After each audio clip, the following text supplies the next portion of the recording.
Muito bem, meus amigos. Nós estamos de volta aqui com mais um programa da nossa clínica Oncoprime. E a nossa clínica, por ser multidisciplinar, ela tem vários médicos, vários colegas que trabalham com a gente. E hoje nós estamos trazendo um dos colegas aqui da clínica para falar de um assunto que vai interessar bastante a você, hein? Uma coisa muito legal, vai ser uma conversa muito boa. Então você está em mais um OncoCast, que é um programa produzido pela nossa clínica Oncoprime. Então hoje, como eu disse, eu estou aqui com o nosso amigo aqui da clínica, nosso colega, o Dr. Emanuel, que é cardiologista. Emanuel, muito obrigado por você ter aceitado aqui o convite. Eu sei que é difícil, né, cara? Pois é difícil arrumar um tempinho, mas a gente que agradece o convite e a oportunidade de poder estar conversando sobre esse tema tão importante que é a cardiologia, né? Pois é, nós vamos falar então, pessoal, um pouco sobre como manter o seu coração saudável, a saúde do coração, né? Nós vamos falar um pouquinho sobre prevenção, um pouquinho sobre as doenças do coração que mais mata, a gente sabe disso. E antes de a gente começar, então, Emanuel, eu queria que você falasse aqui para as pessoas um pouquinho de você. Você é cardiologista, obviamente, né? Mas queria que você se apresentasse, falasse das suas especialidades. Claro. Então, pessoal, eu sou Emanuel, muito prazer, sou cardiologista, né? Sou médico cardiologista. Me formei na Universidade Federal do Rio Grande do Sul, tá, em 2016. Fiz 2 residências, né? Residência de clínica médica, né? Ou medicina interna em Pelotas, no Hospital Escola. E fiz residência de cardiologia no Instituto de Cardiologia do Rio Grande do Sul. Tá? Terminei toda a formação em 2021 e me mudei para Rondonópolis, né? Fiz toda a formação lá no Sul, mas eu tenho família em Primavera do Leste, eu me criei em Primavera do Leste, na verdade, né? E resolvi voltar para Rondonópolis aí quando terminei minha formação. De 2021 em diante eu estou sempre trabalhando aí na cidade. Então, você trabalha aqui no consultório, você também trabalha na UTI coronária, né? Isso. Isso, é. Eu trabalho no Hospital da Unimed como cardiologista da escala de sobreavisos. Trabalho no Hospital Santa Casa, né, como... que é referência lá, coronária, isso, né? como plantonista da parte cardiológica toda ali, né? Da enfermaria cardiológica, UTI coronária, pronto atendimento. Né, a gente tem a referência toda da regional aqui, de toda a região que envolve Rondonópolis, que usa os atendimentos da Santa 19 Casa, municípios né? da região, exatamente, que dá mais de Isso é uma 500 mil população de pessoas. 500 mil pessoas que fazem uso da cardiologia nossa ali.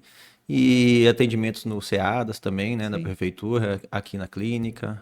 Faço alguns exames também. Manuel, quando fiz o projeto do serviço de oncologia da cidade, me lembro bem que era sempre assim. Na cidade não tinha referência de tratamento do câncer, então a gente não tinha assim incidência e mortalidade. Mas me lembro muito bem que a principal causa de morte na maioria das regiões do Brasil era de doença cardiovascular, né? E logo em seguida vinha câncer e tinha lugar que o câncer era mais. Aqui na cidade, como não tinha, a gente nunca via a representação do câncer até a gente começar a alimentar o sistema. Então eu te pergunto, hoje ainda continua sendo a principal causa de mortalidade as doenças do coração? Sim, Neto. Sim, em estatísticas aí do Brasil e até mesmo do mundo, as doenças cardiovasculares, aí englobando todas elas, são sim a principal causa de morte, em torno de 30%.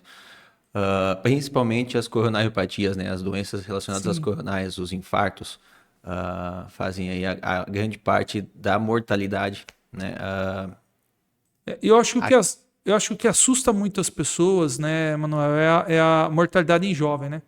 Aquelas paradas cardíacas agora jovem, recente, né? Isso assusta muito. Mas é uma coisa assim, que às vezes as pessoas relacionam com o Covid e tudo mais, mas isso é uma coisa que eu te perguntei porque assim, sempre teve, né? Sim, Isso é uma coisa que estatisticamente sempre teve aí. Não? Quando a gente fala de jovem, a epidemiologia muda um pouco, né? Quando a gente pensa um senhor de uns 60, 70 anos, 50 a mais, tendo alguma dor no peito, ou alguma doença cardiovascular, a gente tem um certo grupo de doenças aí que são mais prevalentes e mais perigosas, né? As coronariopatias, principalmente. Mas nos jovens, a gente não pensa tanto na aterosclerose, né? Na formação de uma placa que está entupindo a circulação do coração e que vai dar um infarto.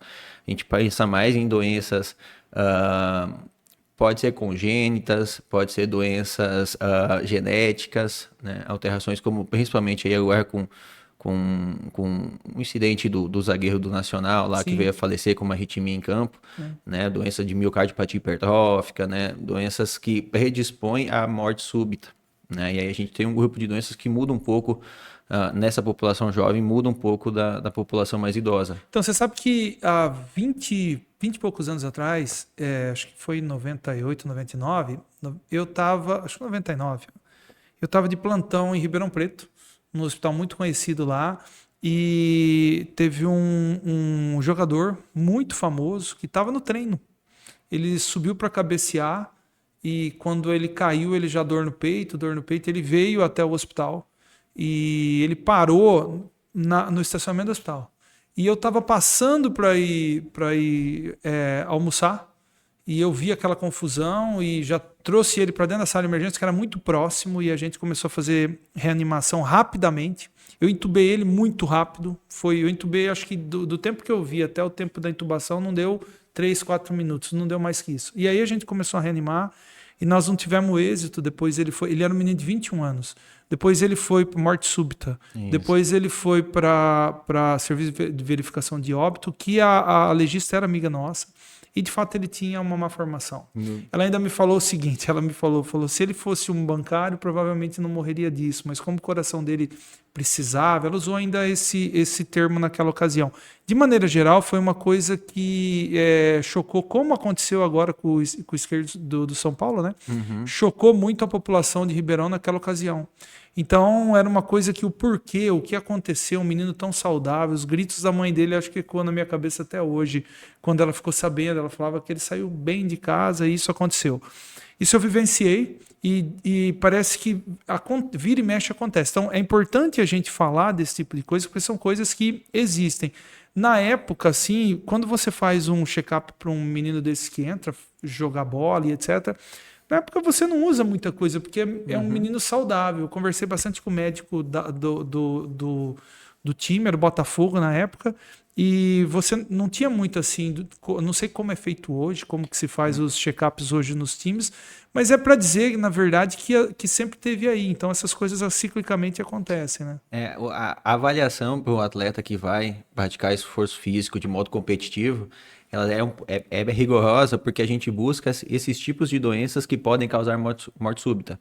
Então a gente busca miocardiopatia hipertrófica, a gente faz eco, faz eletro, faz teste de esteira, né, ergometria, para avaliar se ele não tem hipertrofia, se ele não desenvolve alguma arritmia ao esforço, né? Uma anamnese bem detalhada é importante também, um paciente que está tendo síncope, tontura ao esforço, porque muitas vezes a gente consegue identificar alguns sinais antes, né? Alguma alteração de exame, e aí avaliar mais a fundo, com ressonância, enfim, com exames mais específicos, muitas vezes a gente tem que afastar essas doenças que dão morte súbita em jovem, elas geralmente, ali eu acho que tirando a síndrome de Brugada, que acontece mais em pacientes dormindo, as outras síndromes acontecem mais no esforço. Tá? Então, hipertrófica, displasia de VD, coronária anômala, enfim, taquicardia catecolaminérgica, TV catecolaminérgica, ocorre mais aos esforços. Então, essa triagem, principalmente em esporte competitivo, ela é feita rigorosamente.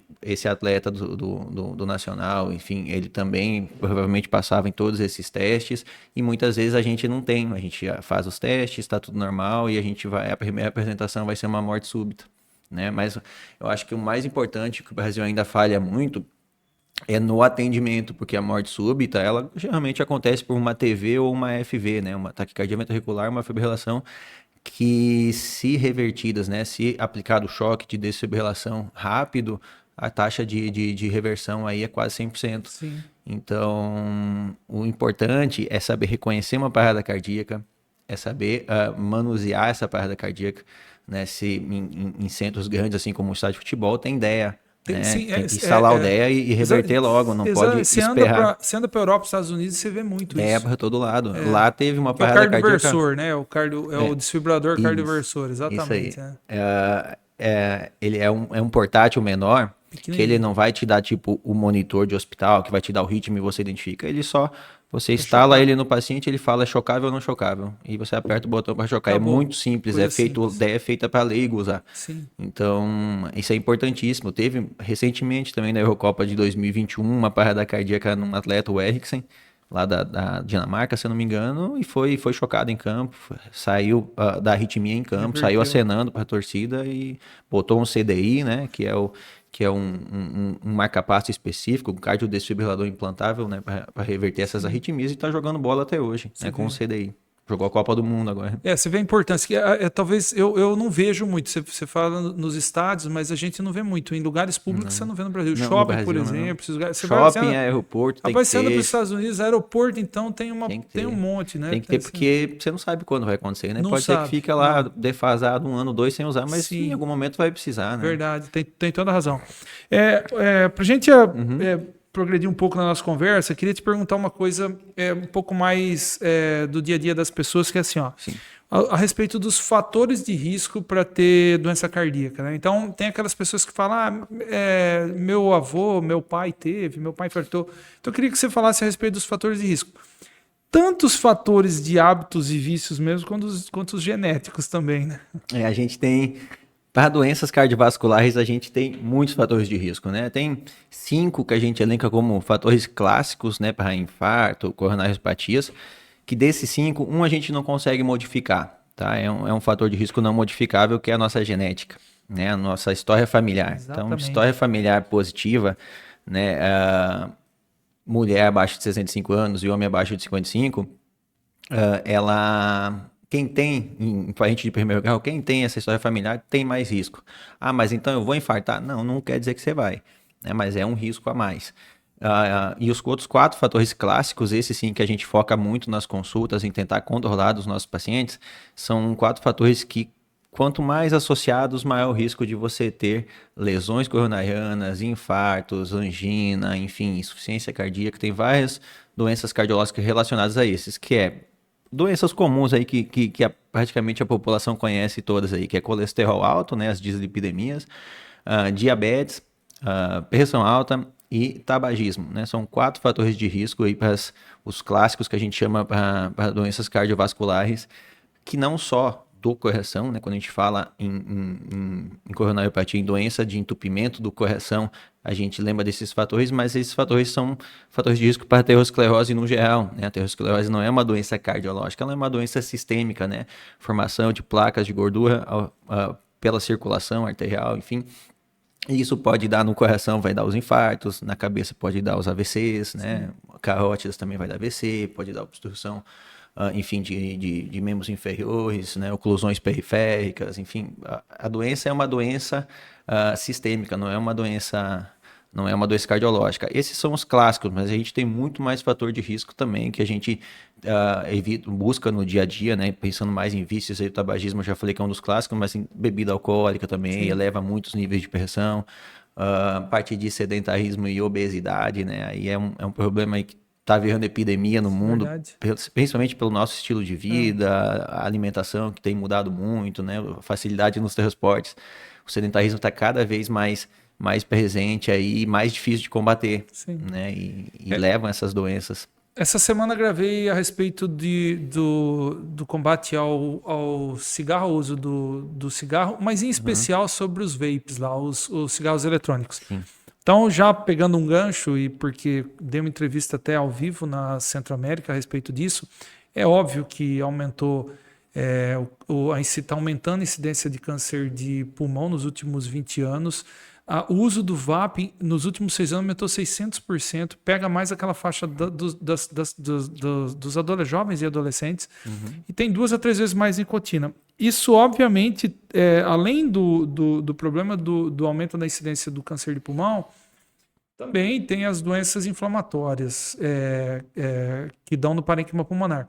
Aí eu te pergunto, porque antes, vamos só um pouquinho antes do vape, a gente falar sobre o narguilé, etc. Isso aí também influencia na saúde do coração, tanto quanto o cigarro ou não? Influencia sim. O narguilé surgiu não, já tinha, mas enfim, popularizou nos últimos 15 anos aí, e o vape nos últimos 5, 6 anos, eles facilitaram muito o uso, né? Ficou uma coisa muito prática, você leva no bolso ali um aparelhinho, vai trocando. E parece que é inofensivo. Tem uns aromas, enfim, tem umas essências que você usa. O pessoal da indústria, que não é bobo nem um pouco, colocou a nicotina, né? Que o grande problema do cigarro, claro, tem toda a parte oncológica e estado pró-inflamatório que vai gerar aterosclerose, mas a dependência química do cigarro vem da nicotina, né? Tem a dependência emocional, comportamental, outras dependências, mas a química vem da nicotina. E o pessoal se aproveitou disso e já colocou nesses aparelhos. E sim, eles também criam estados pró-inflamatórios, aumentam a aterosclerose, enfim, eles estão, principalmente o vape não está há tanto tempo assim para ter estudos tão robustos em relação a isso, mas aumenta as substâncias cancerígenas, os estados de inflamação são os mesmos. Né? Com relação ao combate do vape pelo câncer, isso já é bem sabido, assim. Por isso que existem essas campanhas hoje. Obviamente, isso deve vir na esteira, né? Os outros malefícios vai vir tudo. Exatamente. O cigarro, quando surgiu também, né, parecia inofensivo, né? Não, a gente propagandas para todo lado. 80 e 90 a gente via o mundo de Marlboro. O Marlboro na Fórmula 1 era clássico. Exatamente, é isso mesmo. Uma outra coisa que eu queria te perguntar, que é bastante polêmica, é aquela história Queria até perguntar como é que pós-pandemia. Porque quando as pessoas falam da pandemia, falam, o fulano morreu, tá vendo? Depois da pandemia, nossa, todo mundo tá tendo isso, aquilo. Então existe uma propensão as pessoas associarem o uso da vacina, ou seja, o próprio Covid, com o desenvolvimento de doenças do coração, né? Então eu te pergunto se teve mesmo um aumento depois da pandemia, se já deu para sentir, porque nós estamos pandemia 2020, nós estamos em 2024. Mas eu te pergunto até como experiência própria, porque nós não tivemos grandes estudos também nisso, porque você veja a questão do câncer na pandemia. Me perguntava, aumentou a gravidade? Aumentou sim, eu peguei mama destruída no consultório, coisa que no convênio eu já não pegava mama destruída há muito tempo. Peguei algumas na época da pandemia. Então, isso é experiência pessoal. Aí eu te pergunto se isso, de fato, depois da pandemia, aumentou a procura no consultório com doenças, e se aumentou, por que você acha que isso aconteceu? Aumentou, Neto. Aumentou bastante, na verdade. Quando a gente fala do Covid em relação a doenças cardiovasculares, a gente tem algumas doenças que são associadas mesmo, né? A mais clássica delas aí é a miocardite, Exatamente. que acontece com qualquer infecção viral, né? O mais comum aí a gente vê um paciente que teve uma gripe, uma gastroenterite e evolui com uma miocardite dali uma semana, um mês. E o Covid é a mesma coisa. O Covid foi uma infecção em uma pandemia que acabou tendo muita quantidade de infecção, logo teve também alguma quantidade de miocardite. Outros estados pró-inflamatórios e pró-trombóticos, que são bem sabidos também, né? Fazer muita trombose, TEP, coisas que a gente acabou acompanhando. Mas eu vou te falar, o mais comum no consultório, tanto privado quanto consultório do SUS, lá no CEADAS, é busca por dispneia pós-Covid. Muito paciente vem buscar atendimento para avaliar dispneia pós-Covid. O paciente está cansando mais, antes da pandemia não tinha nada, agora para eu caminhar 2 quadras eu já fico cansado. Tá? A gente faz a avaliação sempre buscando se não teve miocardite, se não teve alguma sequela de Covid na parte pulmonar também. E vou te falar, em geral não, tá? Praticamente os testes vêm quase todos aí negativos. Eu estou tentando me recordar de algum aí que tenha vindo assim com uma dispneia pós-Covid, sem ter tido um diagnóstico na época assim de uma doença cardiológica, mas não consigo me lembrar. Assim, geralmente a investigação mostra que o pulmão está bem, às vezes uma cicatrizinha ou outra pequena, e a parte cardiológica vem bem também. Sim, a gente sabe da miocardiopatia, como você mesmo disse, né, as miocardites, mas a tendência, eu te perguntei, porque a tendência é as pessoas associarem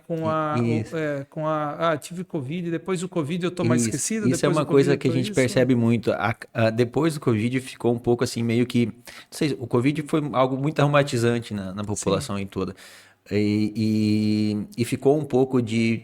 Tudo virou Covid. Sim. Né? Ficou um pouco de... Vou ter 2029, tô com... Câncer de próstata, foi por causa do Covid, né? Eu peguei Covid em 2022. No caso do câncer mesmo, eu posso te falar que foi porque as pessoas não procuravam, ponto. Isso da ponto mama final. Que você me falou, de mamas destruídas, talvez tenha sido adiou, né? Não ia atrás. Não ia atrás, ficava 2, 3 anos sem fazer um exame, aí quando foi ver já pegou muito atrasado. Medo de pegar a doença, não ia para o hospital de jeito nenhum. Isso a gente passou muito também, pacientes que a gente acompanhava. Na época, quando começou, eu estava ainda no Sul, terminando minha formação, e tinha muito paciente grave, com insuficiência cardíaca, que tinha que acompanhar mais de perto. Os caras ficavam um ano sem vir, voltavam já para internar, descompensados, sabe? Mal. Porque realmente é uma coisa que mudou muito a rotina, né, da medicina. Mudou, as pessoas não procuravam, e mudou, exatamente, você falou tudo mesmo, mudou a rotina da medicina, até conduta a gente teve que se adaptar de algumas coisas que a gente obviamente não faria se tivesse correndo tudo normal, né? Aquela história de você precisa ir, precisa te internar e precisa ser agora, não tinha leito, né, cara? Não então tinha. é uma coisa, o que a gente passou é uma coisa muito complicada. E que mudou mesmo, mudou naquela ocasião, mudou mesmo a característica... De como a saúde funciona, né? E mudou a característica das pessoas que acabavam procurando com câncer. Aí depois, um ano depois, a coisa começou a voltar ao normal. E, Emanuel, quando as pessoas te procuram no consultório, assim, para fazer um check-up, né? Quais os exames, né? Eu queria que você falasse, além dos exames, também a idade, né? Que é importante isso. Mas quais os exames necessários e o que você costuma fazer quando a pessoa sente e fala, doutor, vim aqui fazer um check-up do coração, por exemplo? A resposta para essa é depende, né? Porque varia da pessoa, a epidemiologia, então assim... Histórico, né? Idade. Eu acho que tudo começa numa consulta de cardio, assim como a de onco e de todas as áreas, com uma anamnese bem feita. Uma anamnese, um exame físico. Você tem que ver se o paciente, o cara de 15 anos que vem fazer o check-up é diferente de um cara de 60. Um cara que tem uma história familiar de morte súbita, uma história familiar de um infarto, uma história familiar forte, 2, 3 parentes, é diferente, sim, mesmo com 30 anos, que é um cara jovem. Então, assim, em geral, para a população em geral, jovem, enfim, sem comorbidade, sem história familiar forte, a gente faz exames básicos, né? Pesquisando as doenças mais comuns, hipertensão, diabetes, dislipidemia, avalia muito o estilo de vida da pessoa, né? O que a pessoa faz, como ela se alimenta, pratica esporte ou não, né? Parte de carga de trabalho, com que trabalha, isso é importante. Exames, então, sangue, eletro, é um exame muito simples, muito rápido, sem risco, baixo custo, então me dá muita informação para um cardiologista. É um exame que é indispensável, pelo menos ter uma avaliação inicial, na avaliação inicial a gente ter um. Aí entrando em exames mais específicos da cardiologia, né? Ecocardiograma, teste de Sterra, teste Holter, mapa, enfim, ressonância, cintilografia. A indicação, na verdade, não é fazer de rotina para todo mundo nenhum deles, né? Um cara de 25 anos que chega, eu não vou sair fazendo Holter, Eco, Sterra, mapa. Você vai fazer conforme as suas suspeitas. Se você acha que a pessoa tá tendo uma hipertensão, tá com níveis aumentados, ou já é hipertenso com 50 anos e você não está conseguindo ajustar o tratamento, pode ser que ele tenha um efeito de jaleco branco que a gente chama associado, então o mapa vai bem.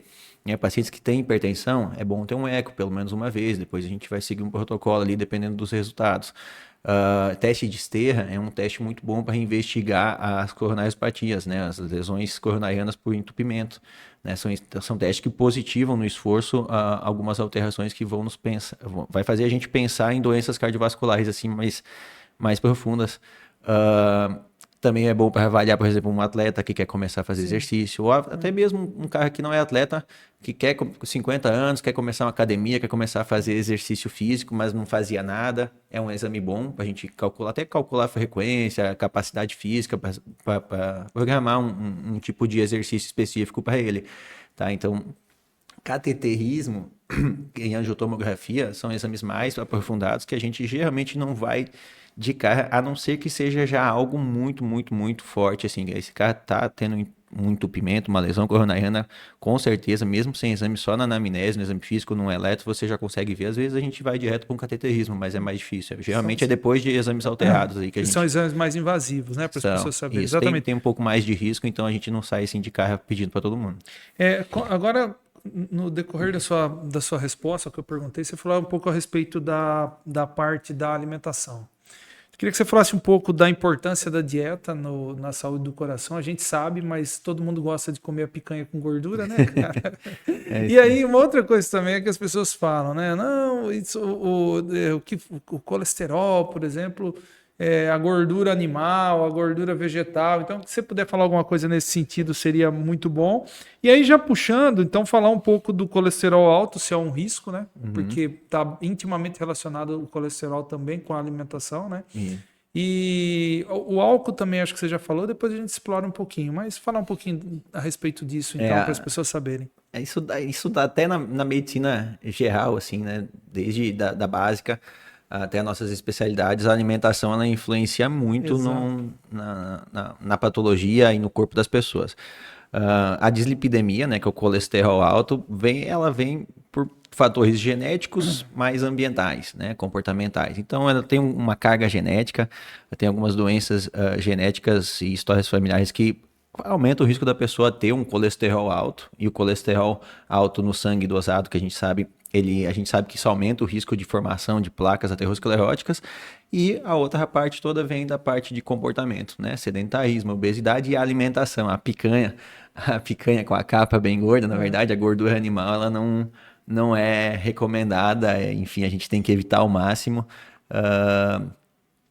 A gordura, quando a gente fala em gordura animal, que a gente classifica em animal e vegetal, as duas, elas podem ser ruins, tá? Então, você criou um mito, por exemplo, aqui em Mato Grosso eu vejo bastante disso, de que a banha de porco é boa. Sim, né? as pessoas falam isso. Isso a gente tem que ir no consultório trabalhar todo dia, você tem que trabalhar com as pessoas que não, a banha de porco não é boa.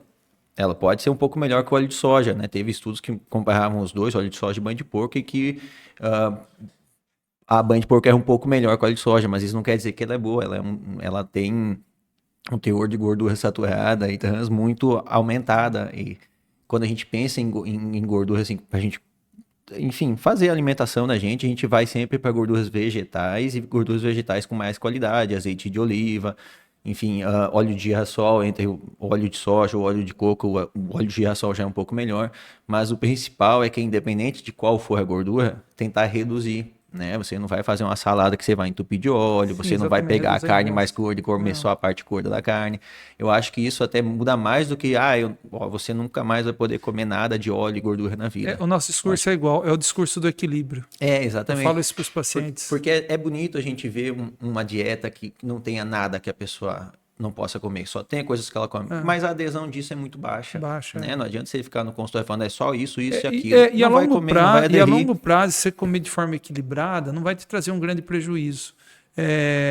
Um exemplo, a gordura mesmo, você acabou de falar que é ruim para o coração, obviamente ela causa câncer de intestino, entendeu? Se você comer em excesso. Tá, mas eu não posso comer nunca? Sim, você pode, você só não pode comer todo dia. É o equilíbrio. Aquela história das nitrosaminas, por exemplo, do copa, salame, etc. Mas então não posso comer nunca? Eventualmente você pode. Por que você não pode comer 2, 3 fatias de salame? Porque você não pode comer meio salame todo dia.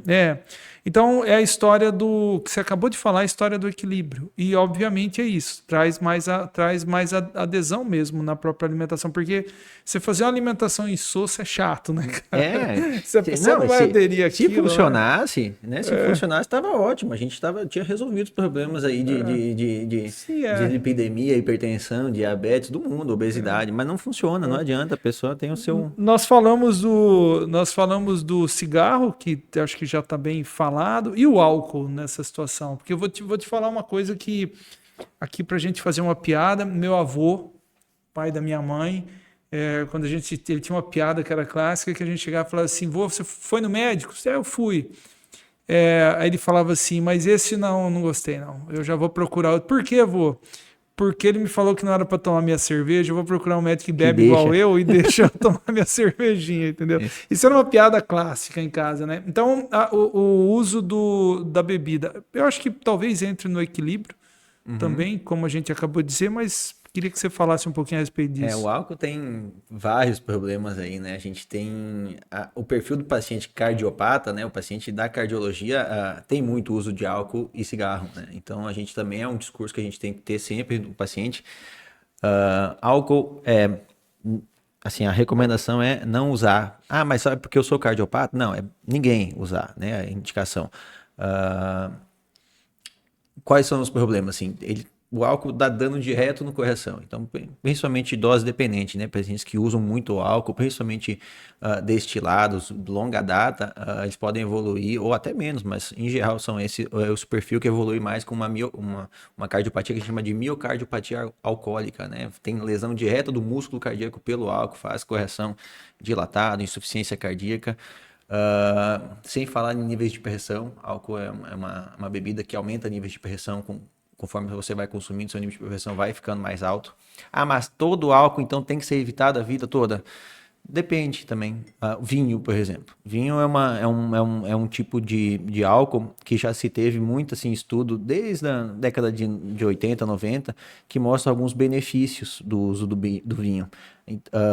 Saiu uma meta-análise, eu acho que foi ano passado, eu até estava dando uma revisada ano passado, com um radialista pediu enfim, uma opinião sobre o uso a ingestão de vinho, e saiu uma meta-análise grande reunindo esses estudos todos, que são todos estudos assim, fracos, estudos observacionais, sem controles, enfim, estudos que não são muito fortes estatisticamente falando, mas que antes sempre se sugeriu que o resveratrol, uma substância que tem no vinho, ele é antioxidante, faz bem, e se pensava que tomar vinho fazia bem. Na verdade, o que essa meta-análise mostrou que não, tomar vinho não faz bem. Ele tem até uma certa dose, ele é seguro. Você pode usar vinho até uma dose para mulher e 2 doses para homem por dia, que ele tem uma certa segurança. Mais do que isso, ele é danoso. Então, o álcool do vinho, do mesmo jeito dos outros, ele pode ser danoso. O uso moderado aí, 1 taça para mulher e 2 para homens por dia, ele pode ser permitido, sim. Que, vai te fazer bem? Não. Não vai, ele não vai estar te dando um benefício de você viver mais porque está tomando vinho. Mas ele é seguro. Mas os destilados, cervejas, enfim, chopes, outros tipos de bebida faz bem? Não faça, né?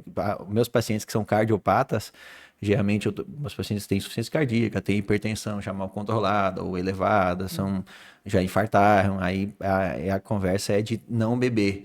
Né? E a gente sabe que isso é difícil também, né? Muitos dos pacientes têm na rotina do seu dia a dia a bebida e é difícil a gente tirar. Então a gente vai reduzindo, a gente vai equilibrando, né? Tentando reduzir ao máximo. Aqui eu acho que é um pouco pior por causa do calor, né? A pessoa bebe uma cerveja porque tá gelada. A cervejinha no final do dia, né? Você vive num clima um pouco mais frio, talvez você vá lá, você que morou lá no sul, eu também morei no sudeste, mas faz um friozinho. Faz um friozinho, exatamente. O que você faz uso eventualmente é dos destilados e não muito, né? Uhum. As pessoas usam a cerveja lá, mas usam mais como elas preferem vinho e etc. Aqui não tem outra saída, né, cara? Aqui o cara quer beber a cerveja para se refrescar. 5, 6 da tarde eu trabalho, tá 34 graus, 32. Essa semana bateu 40. Domingo caiu um pouco a temperatura e aí já bateu 40, né? Então, vale a pena dizer isso, porque o vinho caiu na graça popular nos últimos tempos. Né? Então, que fique registrado. Talvez vai ter muita gente que vai amante eu vou tomar umas pedradas por isso, mas... que vai escutar e exatamente, não vai gostar, mas a gente tem que falar. Falar um pouco a respeito do que... Você percebe que o que nós estamos falando aqui é comum para todas as doenças, né? Esse roteiro serve para o câncer também. Para o câncer, para Docker... Exatamente. Falar um pouco a respeito de 2 coisas, mas primeiro vamos começar falando sobre o exercício físico. A importância do exercício físico, eu acho até entra como fator de prevenção, né? E aí, assim, os mais antigos conheciam aquele teste de Cooper. Você lembra disso, né, cara? Você lembra disso? Não lembro. Não lembro. O professor Cooper, ele é a corrida? É a corrida. Inicialmente, ele falava que se você você correr 1 hora por dia, você diminuía a porcentagem de ter evento cardíaco muito na sua vida. E no fim, o professor Cooper falava que se você andar num ritmo mais acelerado, 30 minutos tinha essa mesma efeito no organismo e conseguia diminuir as doenças cardíacas. Ele fez... isso era muito conhecido nos anos... É que você é mais jovem, nos anos 70, 80. Então... Quando a gente fala disso, até por conta do Cooper, os antigos eles associam o benefício do exercício físico com prevenção de doença cardíaca. Então, eu queria que você falasse um pouco a respeito disso. Eu não conhecia o teste de Cooper, mas ele basicamente resumiu as indicações atuais que a gente tem, né?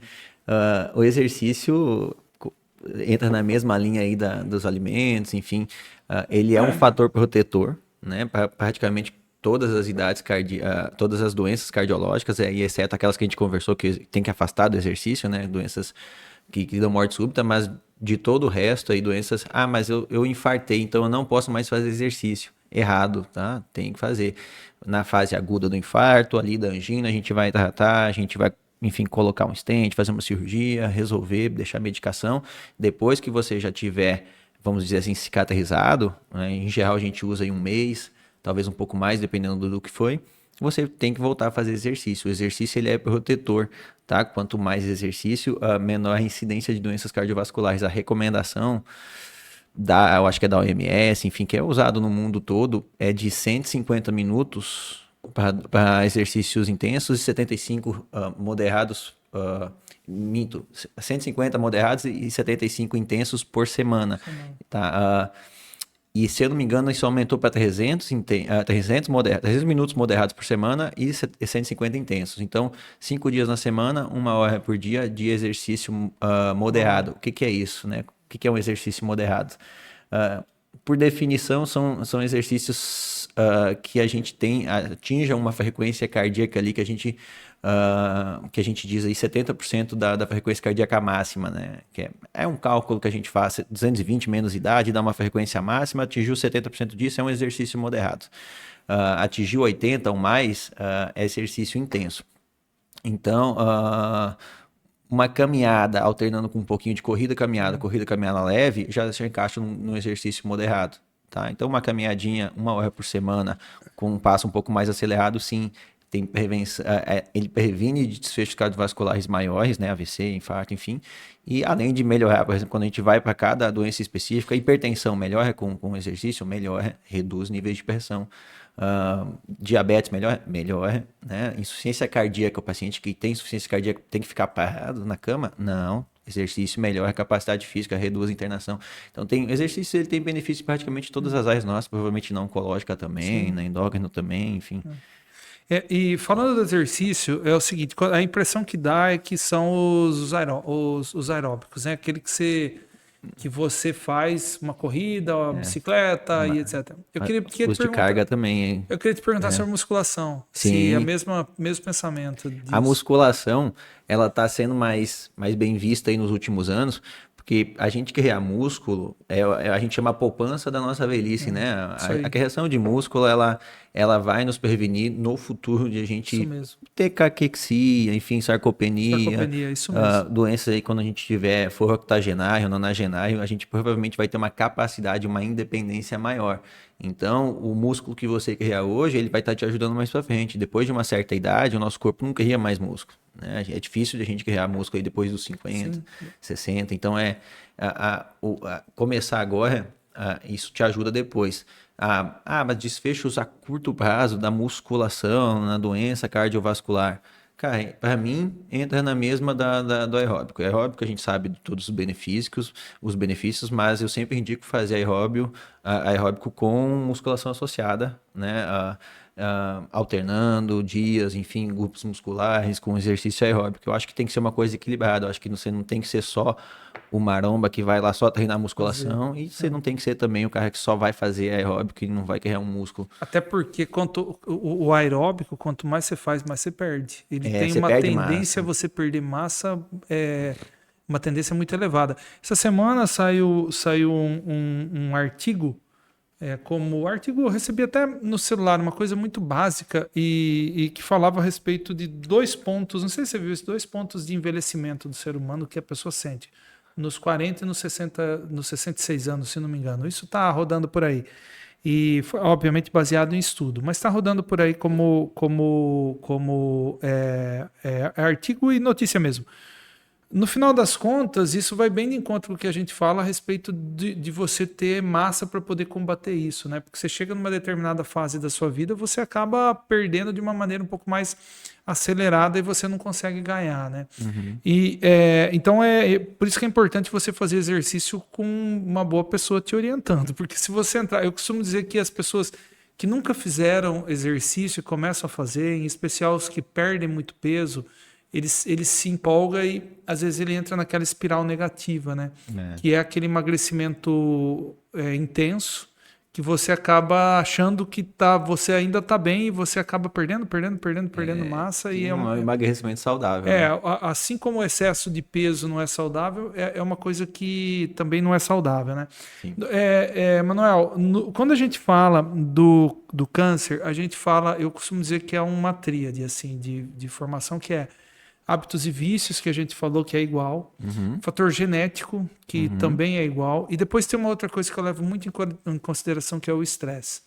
Na nossa vida moderna, eu não tenho dúvida nenhuma que a gente está vivendo um estresse muito mais alto do que a gente vivia antigamente.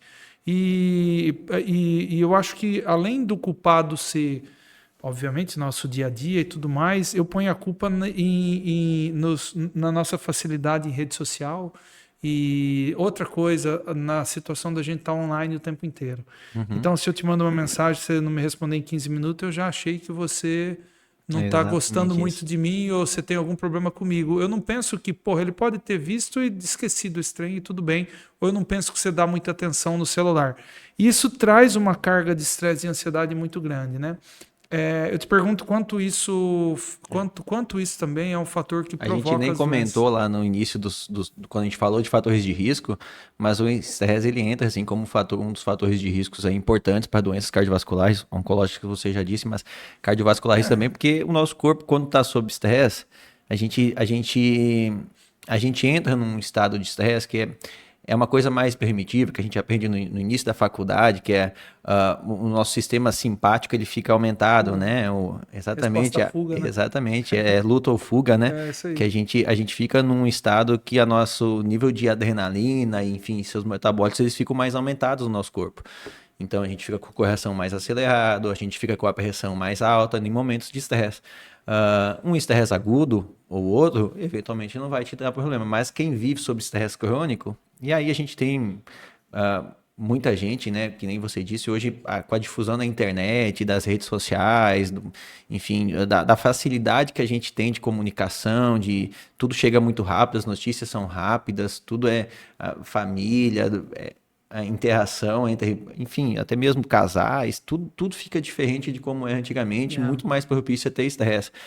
Os trabalhos também, muita gente tem muito estresse no ponto de vista de trabalho, burnout, enfim, são situações de estresse crônico que vão a longo prazo, você sempre exposto a esse nível aumentado de adrenalina, seu coração sempre com batimento mais alto, com frequência cardíaca mais alta, com pressão arterial mais alta, você desenvolve hipertensão, né? Você desenvolve hábitos de vida não saudáveis, você almoça rápido porque tem que voltar para o trabalho, come qualquer bobagem, e isso sim aumenta a taxa de doenças cardiovasculares. Então o estresse, tanto crônico, o agudo nem tanto, mas o crônico é batata. É desenvolvimento de hipertensão, obesidade, diabetes, doenças cardiovasculares são clássicas.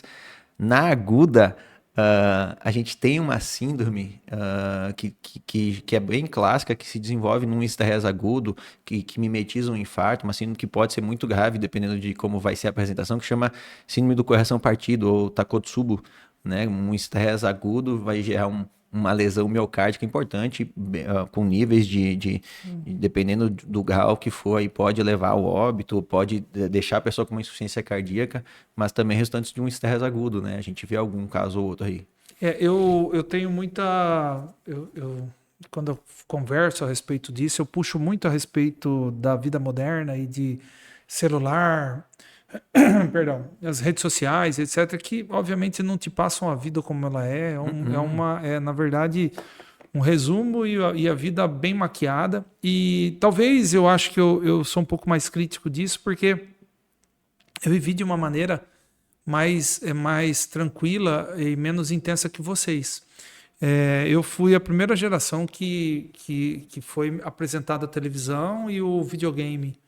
E eu nunca fui adepto do videogame, nunca.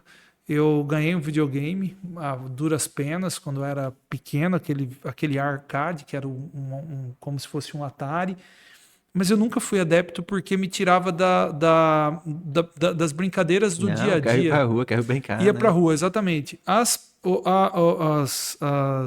pessoas hoje em dia, por exemplo, os meus filhos, obviamente têm a vida deles, mas são adultos e que um deles é adulto, outro não, né? Ainda está passando para a vida adulta. Mas, obviamente, ele mantém o videogame. Uma coisa muito interessante ele mantém contato com todos os amigos da infância por causa do videogame, porque jogam online. Quer dizer, é uma outra vida que a gente não conheceu. Sim. E isso também tirou a gente do relacionamento interpessoal. Chegava em casa à noite e ia brincar na rua, ia sentar para conversar com os vizinhos e etc. O celular ele te puxa um pouco disso. Tá todo mundo correndo vídeo, todo mundo vendo as coisas. Infelizmente, hoje eu vi um meme, inclusive, da inteligência artificial falando como mandar a inteligência artificial falar como vai ser o futuro e uma pessoa obesa numa cadeira de roda motorizada e com o celular na mão ou com aquela já vai aquele ser mais óculos, evoluído, né? O óculosinho do Meta lá, né? Então isso é uma coisa muito ruim a gente enquanto espécie mesmo, mas essa história do estresse eu fiz questão de puxar e também falar a respeito do celular, porque às vezes a gente não se dá conta. E sim, a gente precisa, às vezes, desligar de maneira geral. Isso é bom, faz bem para a cabeça. A gente pegou o crescimento, né, do celular junto, né? Sim. Eu sou de 89. A minha infância, década de 90, ali até meio de 2004, 2005 também. Sempre foi até meus 14, 15 anos, rua, brincadeira, tudo que tipo de bola, brincadeira de rua, a gente tava brincando. Aí teve o crescimento do computador, jogos online, e o celular a gente viu junto nessa época. E é irreversível, né? Foi muito rápido o celular. E é irreversível porque assim... Não muda mais. Não muda mais porque assim... Só evolui, vai evoluir. Só vai, porque assim, por exemplo, você não sai mais com a carteira, né? Você passa o celular... Você não precisa de mais nada, você tem o celular, você tem tudo, né? Exatamente. Então é uma coisa que você não vai conseguir, talvez, a gente fala das redes sociais, mas você não vai conseguir ficar sem, até por conta de dados bancários e etc. Então é uma coisa que a gente precisa ter muita atenção. Obviamente existem livros que falam sobre o minimalismo digital, acho que vale a pena ler e tentar viver uma vida um pouco mais desplugado, desligado da internet. Então, só chamando a atenção, porque é uma coisa que parece ser rotineiro, mas isso é uma coisa que me preocupa, mas... porque eu tive uma filha agora, né? Acabou de estar com 3 meses a filha. E eu tô pensando na reação dela mais pra frente. Como é que vai ser quando ela tiver 7, 6, 5, 10? Muito difícil de segurar, muito. Eu não tô falando que isso traz prejuízo, não. Tem benefício, tá? mas e muito prejuízos. benefício. Uma situação muito boa para mim, por exemplo, é a facilidade com que eu converso com os meus filhos. Isso me traz uma tranquilidade. Então, tudo bem, isso poderia me dar um estresse maior. Então, mando mensagem, tô bem, pai, saí, tô em tal lugar, muito bem. A gente, antigamente, não tinha como fazer isso. Você ficava imaginando como tava. Então, tem o benefício, por isso que a gente precisa, como tudo que a gente falou, equilibrar, né? Para falar um pouco, você falou, no meio da nossa conversa mesmo, você puxou um pouco o gancho para a pressão arterial. A gente sabe que, além dos problemas do coração, você pode ter insuficiência renal, né? Com hipertensão com uma hipertensão arterial. Queria que você falasse um pouco dos métodos, nós já falamos, exercício, alimentação, mas só deixar aqui registrado um pouco dos métodos para controle da pressão arterial, sabe? Sim. Ela é uma... o nome já diz, a hipertensão... A gente fala de hipertensão arterial, mas a hipertensão arterial sistêmica, né? É uma doença do nosso corpo, é uma doença sistêmica dos nossos vasos sanguíneos, enfim, que inclui... Ela é multifatorial, né? Inclui aí desde os nossos hábitos, genética, enfim, a idade que a gente está. E, basicamente, assim, para a gente ter um bom controle de pressão... Quando a gente... o primeiro passo é acompanhamento, né? Você não vai ficar 50 anos e nunca ter medido uma pressão uma vez na vida, pra não saber que é hipertenso. Às vezes você é hipertenso há 10 anos, porque a hipertensão, ao contrário do que as pessoas pensam, ela é assintomática, né? A hipertensão é assintomática. Tem gente que pensa que hipertensão é dor de cabeça, né? Se não tá tendo dor de cabeça, dor no corpo, não tá com hipertensão. Não, hipertensão é assintomática. Você vai saber nas aferições de pressão. Aferiu, tá alto, faz de novo, faz com medidas ideais ali certinho. Você é hipertenso, bom controle, tá? Medidas não farmacológicas e medidas farmacológicas. As não farmacológicas todo mundo tem que fazer, isso vai ajudar. A medida que mais reduz níveis de pressão, tá, das não farmacológicas é perda de peso. Né? Perder peso é a medida isolada que mais diminui níveis de pressão. Exercício físico vai ajudar a baixar, alimentação, né? Baixo teor de sal e industrializados, e isso vai ajudar você a controlar a sua pressão. Ah, mas já estou fazendo isso tudo, sou magro, enfim, tenho uma genética ruim, minha pressão está ficando alta. A gente vai deixar ele ficar sempre com 15, 16, 18 de pressão? Não, a gente vai entrar com tratamento. Né? O tratamento de hipertensão, ele junta a parte não farmacológica com a farmacológica. E aí da farmacológica a gente tem aí um mundo de medicações de todos os tipos que atuam em vários pontos do nosso corpo, da parte vascular, da parte renal, que vão fazer os níveis de pressão baixar. O importante é isso. Ah, mas então eu tenho problema eu tô com 40 anos, tô começando um remédio de pressão agora, talvez eu tenha que usar esse remédio a vida toda, isso vai me dar prejuízo quando eu tiver 70 anos, tá? Ou 30 anos usando remédio, o prejuízo você vai ter 30 anos com a pressão aumentada. Né? Ficar lá com 16, 15, 18 de pressão dos 40 aos 70, por exemplo, isso é muito danoso para o seu corpo. Aí inclui coração, né? Infartos, insuficiência cardíaca, inclui rim, insuficiência renal, olho, né? Sim, exatamente. Perna, né? Lesões arteriais, enfim, venosas em perna, enfim, todo o nosso corpo sofre. Eu sempre dou o exemplo do carro, assim, que está funcionando sempre com a pressão aumentada nos encanamentos, enfim, onde está passando. Em algum momento, o motor, um pistão, alguma coisa do motor vai estourar. Alguma borracha solta, vai romper. Você está vendo que tá sempre com a pressão aumentada, mas você está fazendo nada. Você tem que tratar a causa e reduzir, assim. Então, tanto medidas não farmacológicas, que isso todo mundo tem que aderir, né, o máximo que conseguir, quanto farmacológica, quando precisar. Não é o remédio que vai lhe fazer mal, é ficar com a pressão aumentada que vai fazer.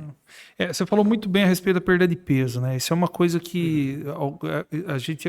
Se você que está escutando a gente perdeu peso, já teve um amigo que perdeu peso, você sabe do que eu estou falando. Vários amigos meus, que até lembro por nome, sem dúvida, perdi, eu já não tomo mais remédio para pressão. Sai da medicação. Sai da medicação. E colega de trabalho, inclusive, gente que trabalha com a gente, aconteceu isso.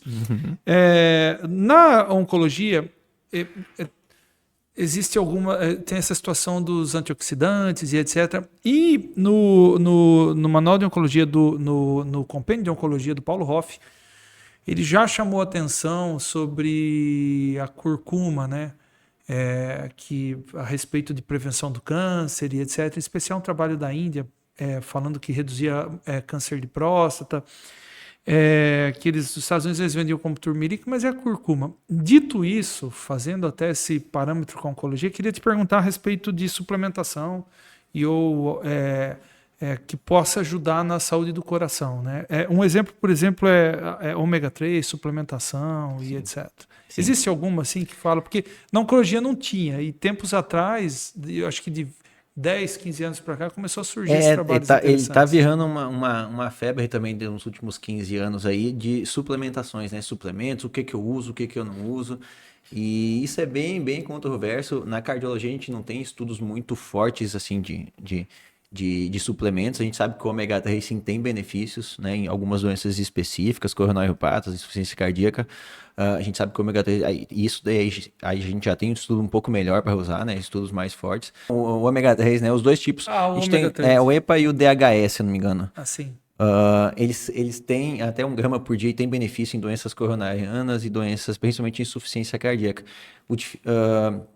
Mas principalmente a gente vê suplementações aí de tudo. Hoje em dia a gente tem, o pessoal está tentando suplementar tudo que tem, né? Repor vitamina D em paciente que não precisa, repor cálcio em paciente que não precisa, enfim.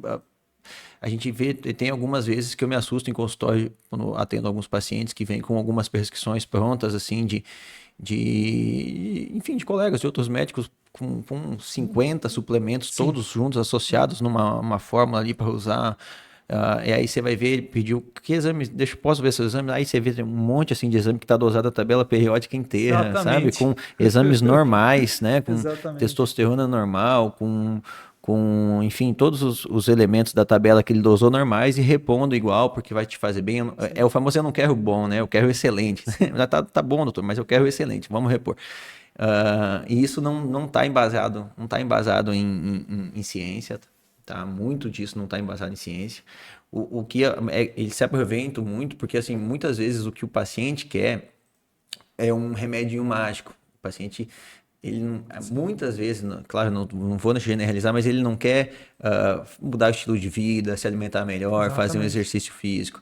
Ele quer me dar um remedinho que vai tratar o meu infarto, que eu não vou mais ter infarto, que minha pressão vai controlar, que eu não vou. Então, muitas vezes o problema da suplementação é isso, que às vezes é usado como um escape.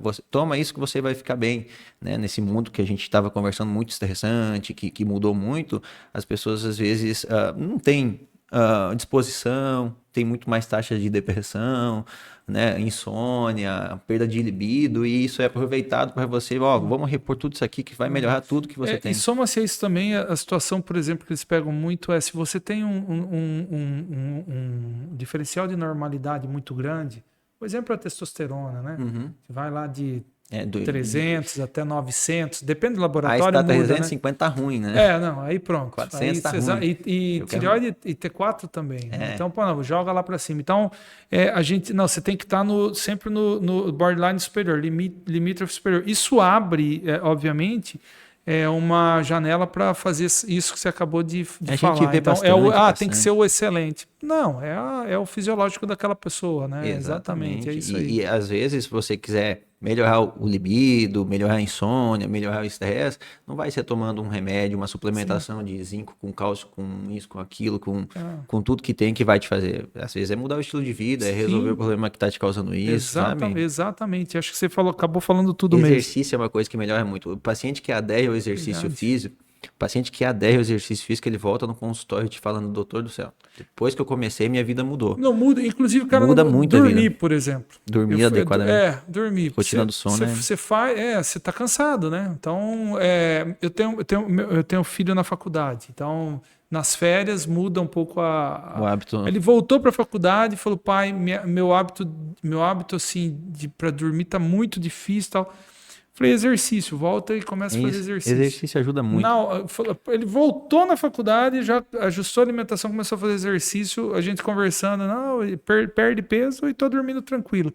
Porque você se cansa, você tem aquela sua rotina diária, ainda mais você faz exercício a hora que você chegar em casa, que é difícil. Obviamente você se cansa e vai dormir de uma maneira um pouco mais fácil, sem dependência de medicamento, que depois você não É difícil sai, sair né? depois, né? É muito difícil desmamar muito medicação para complicado. insônia. Exatamente isso. Para a gente fechar, queria que você falasse, depois vou liberar para as considerações, mas eu queria que você falasse o seguinte, eu queria que você falasse um pouco para as pessoas que estão escutando o seguinte, com que frequência a gente deve ir ao cardiologista, visitar o cardiologista ou pelo menos fazer um check-up, só para deixar registrado no final. Certo. Assim, ó, depende de quem é você, né? Qual a sua idade, o que você tem. Assim, pacientes que são cardiopatas já conhecidos, que têm doenças A, B ou C, independente de qual for, tem que ter um acompanhamento mais próximo do seu cardiologista, 6 em 6 meses, um ano, 3 em 3 meses, dependendo de como estão os exames. A pessoa que é jovem, por exemplo, não tem nenhuma doença, eu tenho que ir no cardiologista, tenho 25 anos, nunca tive nada, eu tenho que ir, não é obrigatório ir no cardiologista. Geralmente começa esse acompanhamento acima dos 40 anos, né? Mas o ideal, mesmo quando jovem, é de você já pelo menos ter um acompanhamento com um clínico, né? Pelo menos uma consulta ou outra, não precisa ser anual, não precisa ser semestral, mas pelo menos identificar alguns fatores que possam te trazer malefício mais para frente e já começar a corrigir isso. Tá, mas com cardiologista, geralmente a gente indica assim, paciente que não tem nada, não tem história familiar, com 40 anos, a primeira avaliação, e aí depois o acompanhamento vai depender do que vier, assim, pacientes que não tem nada, fez todos os exames, está tudo errado, dá para se deixar mais do que ano, não tem problema, mas eu sou um cara que pensa que assim, o excesso de consulta, enfim, o acompanhamento mais de próximo, uma vez por ano acompanhar com um cardiologista, um clínico, você acha ruim? Não, não acho ruim. Eu né? penso assim também. Eu vou deixar o cara 5 anos sem... Posso deixar, né? A medicina autoriza um cara jovem que não tem problema. Mas, sabe, pelo menos para conversar, fazer uma anamnese, contar o que você está sentindo, o que você está tendo na vida, você tentar ajudar, fazer um examezinho ou outro para identificar doenças mais comuns. Paciente que tem história familiar de hipertensão na família, minha mãe começou com hipertensão com 40 anos de idade, 50, entendeu? Já dá uma olhadinha mais de perto, porque essas doenças crônicas que são assintomáticas, quanto mais cedo você descobre a doença e já atua em cima dela, menor a taxa de complicação lá na frente, né? Serve para todos. Oncologia assim também, né? Todos, acho que é o nosso mantra, serve para todos, exatamente. A prevenção é muito, muito, muito melhor do que você tratar a doença depois, né? Você prevenir ela é muito mais fácil. Exatamente. Manuel, queria, assim, no final, deixar aí um espaço para consideração, porque às vezes durante a nossa conversa faltou alguma coisa de você falar, acho que a gente já falamos bem. E, então, queria deixar aí para as considerações finais, tá? E agradecer já de antemão, já te agradeço, foi uma conversa muito boa. E acho que esse tema é um tema que vai chamar a atenção de muita gente, né? Porque sistemas de saúde do coração, esses temas são temas que mexem com as pessoas, até por conta disso que a gente falou logo no começo, por conta da situação de morte súbita e tudo. E, coincidentemente, a gente teve aí essa semana que passou. A gente lembra muito disso quando acontece, né? Exatamente. Quando acontece, vem à tona. Então, quero te agradecer aí, você disponibilizar seu tema e abrir um espaçozinho aí para você agora. Bom, Neto, eu que agradeço, tá? Eu que agradeço a oportunidade que você deu pra gente, e não só aqui no OncoCast, de poder conversar sobre um assunto que é muito importante para as pessoas, enfim. Se essa nossa conversa mudar a vida de uma, duas pessoas, já está valendo muito a pena. Então eu agradeço a oportunidade de vir aqui, não só disso, também de poder atender aqui na clínica com vocês, né? Você sempre foi um cara que abriu as portas pra gente, né? Para mim e para minha esposa poder atender, e tá sendo muito bom trabalhar aqui. Para as pessoas no geral, pessoal, não deixe para cuidar da sua saúde depois que você tiver problema, né? Depois que você tem um infarto, depois que você tiver uma insuficiência cardíaca, enfim, depois que sua pressão já causou algum dano. Dá para cuidar antes, né? E não precisa de muita coisa, um acompanhamento simples, algumas medidas ali, mudanças de estilo de vida, enfim, mas eu não consigo mudar meu estilo de vida, é muito difícil, sabe? Entrar com um remédio ou outro para ajudar na parte da pressão, da colesterol, da diabetes, às vezes vai ser necessário, mas isso é importante, tá? Tem muita gente que tem medo de tomar remédio mas eu sou novo, eu vou ficar 30 anos usando remédio. Pois é, ideal não é, mas é melhor do que você ficar 30 anos com aquela doença que você não está tratando. Então, é importante a gente cuidar da nossa saúde, né? E isso acho que serve para todos aí, até nós médicos, os colegas, enfim. Cara, muito obrigado aí pelas palavras e agradeço seu tempo. Tenho certeza que as pessoas vão aproveitar muito toda essa nossa conversa que a gente falou. E para você que chegou até aqui, aí agradeço a sua audiência e quero te dizer que essa entrevista vai estar disponível lá na nossa página da Oncoprime no YouTube e também no Instagram, tanto da Oncoprime, a minha, do Dr. Emanuel, e também no Instagram do OncoCast, tá ok? Semana que vem tem mais e eu espero você. Um abraço a todos, bom final de semana.